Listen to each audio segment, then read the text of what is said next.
Chairman PTI को गिरफ्तार करने गए तो क्या हुआ। डीआईजी लाहौर इमरान किश्वर ने तहलका खेज इंकशाफात कर दिए। डीआईजी लाहौर इमरान किश्वर ने कहा कि जब चेयरमैन पीटीआई की गिरफ्तारी के अहकामात मिलने पर वो जमान पार्क पहुंचे तो बंद दरवाजे खोले नहीं गए, जिसके बायस पुलिस को दरवाजे तोड़ने पड़े। डीआईजी लाहौर इमरान किश्वर ने दावा किया कि जमान पार्क में एक प्याले में पोटली की राख में तावीज भी मौजूद थे। जब हमने उसे छूना चाहा तो बुशरा बीवी ने मुजाहमत की और कहा कि आप इनको न छेड़ें, ये मुकद्दस चीजें हैं। डीआईजी इमरान किश्वर के मुताबिक बुशरा बीबी ने पुलिस एहलकारों से कहा कि आप लोग पैसे ढूंढने आए होंगे।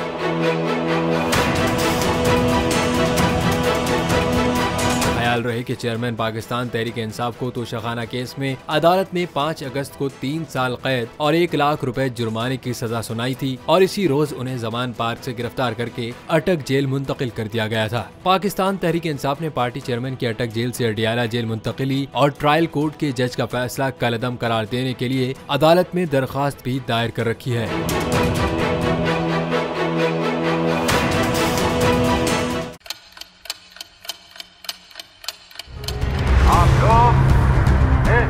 पाकिस्तान में आजाद है। सहाफती उसूलों पर कारबंद, बोल न्यूज ने रखी रिवायत बरकरार। बोल न्यूज की जानिब से देखने वालों को यौम आजादी की बेहद मुबारकबाद। मुल्क भर से जश्न आजादी की तकरीबात बोल ने दिखाई अपनी स्क्रीन पर। पाकिस्तान के 76वें यौम आजादी का जश्न, बोल ने सुनाई पाकिस्तान जिंदाबाद के नारों की गूंज।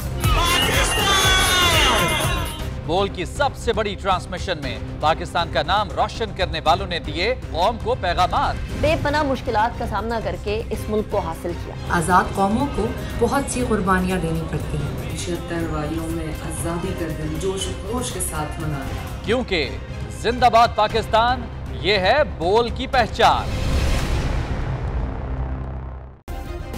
सब्सक्राइब करें और बेल दबाएं ताकि कोई खबर रह न जाए।